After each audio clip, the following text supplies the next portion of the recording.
गलत केस है।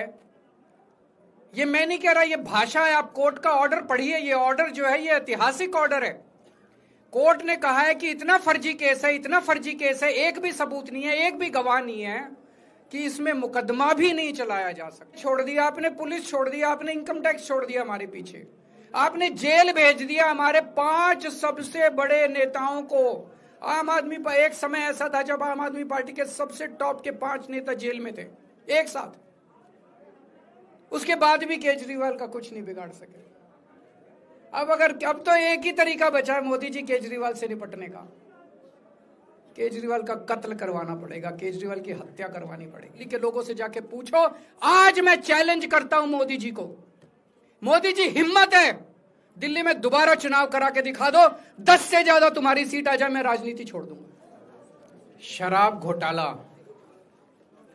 भारतीय जनता पार्टी ने पिछले 4 साल से इस शब्द का भारतीय राजनीति में खूब इस्तेमाल किया। आज उसमें जो आदेश आया उस पर भी चर्चा करेंगे। न्यायालय ने, हमारे जस्टिस सिस्टम ने इसमें एक बहुत ऐतिहासिक फैसला दिया है। इसके लिए मैं जुडिशरी का बहुत बहुत धन्यवाद करना चाहता हूं। जज साहब का बहुत बहुत धन्यवाद करना चाहता हूं। आज के इस माहौल में जब सारी संस्थाओं को, सारे अथॉरिटीज को डराया जा रहा है, धमकाया जा रहा है, ऐसे में इतना बड़ा न्याय करने के लिए जज साहब ने वाकई बहुत हिम्मत दिखाई है। मैं उन सभी वकील भाइयों का धन्यवाद करना चाहता हूं जिन्होंने एक एक कदम हम लोगों का साथ दिया, हमारी ये लड़ाई न्यायालय में लड़ी। मैं खासकर नाम लेना चाहता हूं, अभिषेक मनु सिंघवी साहब का धन्यवाद करता हूं, हरिहरन साहब का धन्यवाद करता हूं, रिबेका मैडम का धन्यवाद करता हूं, विक्रम चौधरी जी का, दयान कृष्णन जी का, रमेश गुप्ता जी का, शादान का, मोहित माथुर जी का, विवेक जैन, रजत, मोहम्मद इरशाद, करण, मुदित जैन, और भी कई नाम है, अगर मेरे से कुछ रह गए हो। बहुत सारे वकीलों ने हमारा साथ दिया, और उन सारे देश भर के लोगों का जिन्होंने पिछले 4 साल से जिस तरह से हमारे ऊपर अत्याचार किया जा रहा था, इतने कठिन समय में हम लोगों का साथ दिया, उनका धन्यवाद करना चाहता हूं। आप जान रहे हैं कि किस तरह से पिछले 4 साल से ईडी को, सीबीआई को, सारी संस्थाओं को इस्तेमाल करके हमारे ऊपर एक शराब घोटाला नाम का एक आरोप लगाया गया। सीबीआई ने, ईडी ने उसमें चार्जशीट फाइल की। आज कोर्ट को प्राइमा फेसी ये निर्णय लेना था कि क्या सबूत और गवाहों के बयानों के आधार पे सफिशिएंट मटेरियल है कि इसमें मुकदमा चलाया जाए। अभी मुकदमा चला नहीं था।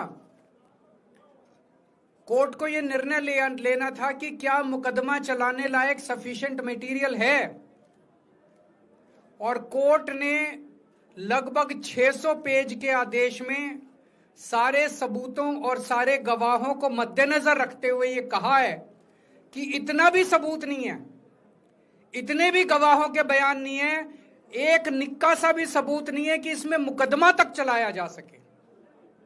अगर मुकदमा चलाया जाता, 15-20 साल मुकदमा चलता, उसमें बहुत सारे गवाह बुलाए जाते, सबूत रखे जाते, उसके बाद होता, वो तो अलग बात है। कोर्ट का ये कहना है कि इतना टुच्चा केस है, इतना फर्जी केस है, इतना बेकार केस है, इतना गलत केस है। ये मैं नहीं कह रहा, ये भाषा है। आप कोर्ट का ऑर्डर पढ़िए। ये ऑर्डर जो है ये ऐतिहासिक ऑर्डर है। कोर्ट ने कहा है कि इतना फर्जी केस है, इतना फर्जी केस है, एक भी सबूत नहीं है, एक भी गवाह नहीं है कि इसमें मुकदमा भी नहीं चलाया जा सकता। ये पूरा षड्यंत्र किसने रचा, क्यों रचा?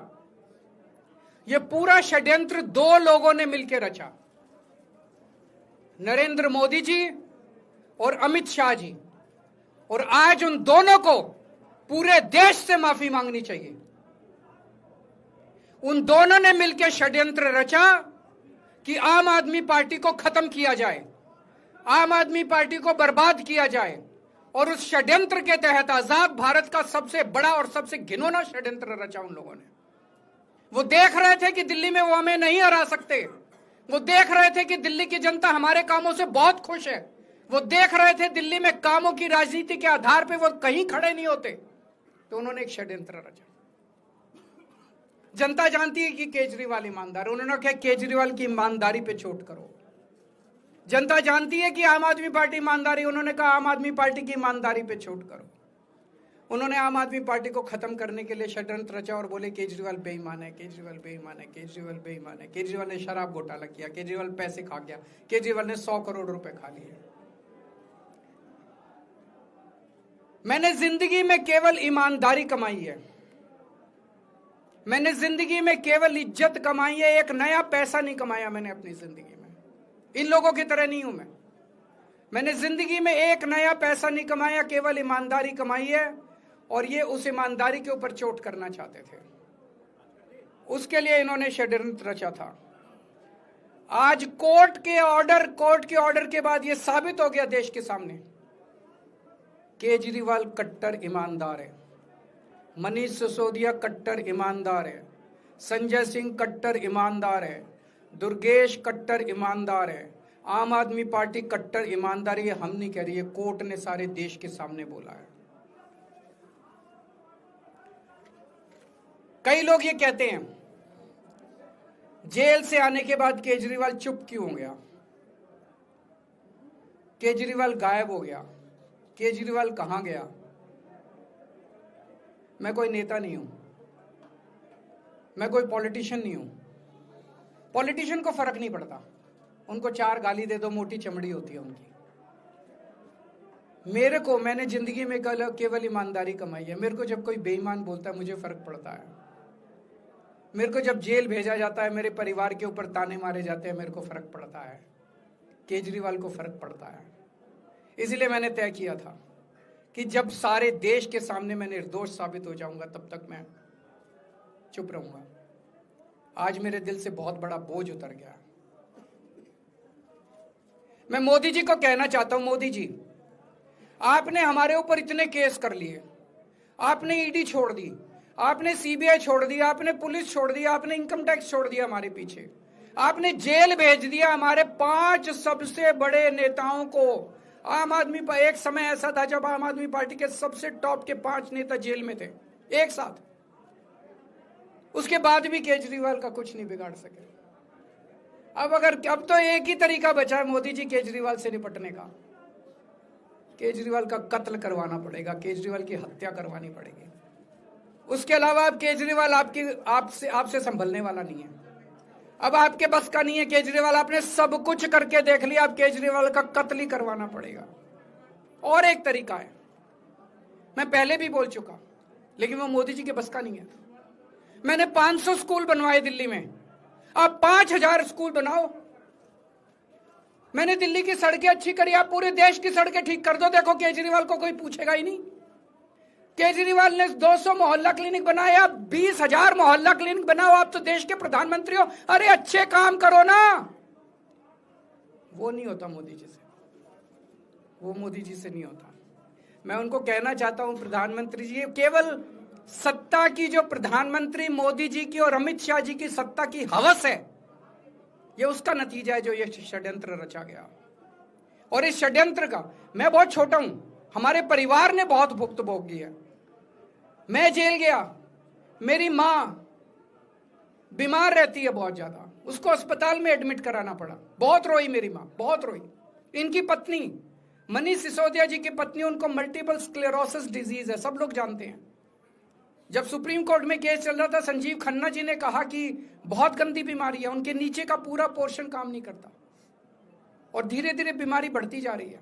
हमारे परिवार ने बहुत भुगता है, लेकिन वो इंपॉर्टेंट नहीं है, हम इंपॉर्टेंट नहीं है, हमारा परिवार भी इंपॉर्टेंट नहीं है।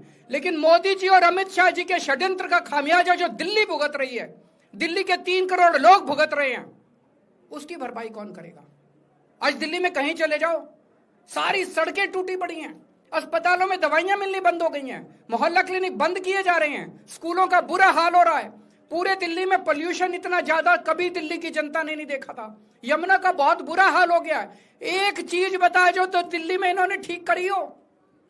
पूरी दिल्ली का बेड़ा गर्क कर दिया। सबसे बड़ा खामियाजा मोदी जी और अमित शाह जी की सत्ता की हवस, उसका सबसे बड़ा खामियाजा दिल्ली के 3 करोड़ लोगों ने भुगता है। दिल्ली के लोगों से जाके पूछो।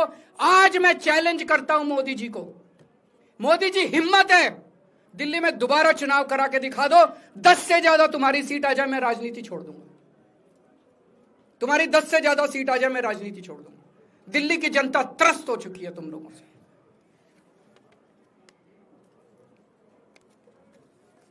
मैं मोदी जी को कहना चाहता हूं, अगर आपने सत्ता हासिल करनी है, कुछ पॉजिटिव काम करके सत्ता हासिल करो। आज देश के सामने इतनी बड़ी बड़ी समस्याएं हैं। आज देश का युवा दुखी है, देश का व्यापारी दुखी है, देश का उद्योगपति दुखी है। आज अमेरिका हमें आंखें दिखा रहा है। मोदी जी की हिम्मत नहीं है जो ट्रंप के खिलाफ एक शब्द बोल दे। ट्रंप के खिलाफ रोज ट्रंप गालियां देता है मोदी जी को, रोज ट्रंप गालियां देता है भारत को, रोज ट्रंप गालियां देता है हमारे देश को। मोदी जी के हमारा प्रधानमंत्री भीगी बिल्ली बना हुआ है। अरे देश संभालिए ना। आपको हमने देश चलाने को दिया था और आप केजरीवाल में उलझ गए, आप आम आदमी पार्टी में उलझ गए। पॉजिटिव काम करके सत्ता हासिल कीजिए, ये नेगेटिव काम करना बंद कीजिए। अगर आपके कोई 1-2 प्रश्न है तो। क्या आपको उम्मीद है कि अब ईडी के मामले को भी? ईडी मामला खत्म हो गया।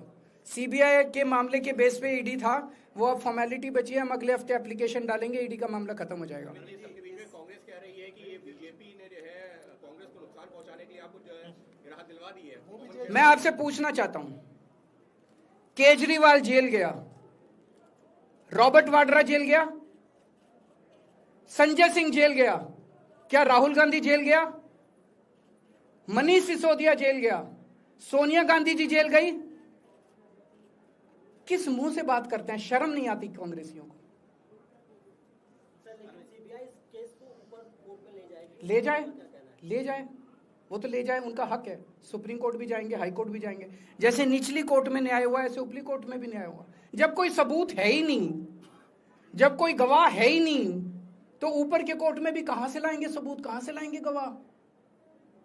आज कोई छोटा मोटा उन्होंने डिस्चार्ज कर दिया है हमें, उन्होंने कहा कोई आरोप ही नहीं बनता।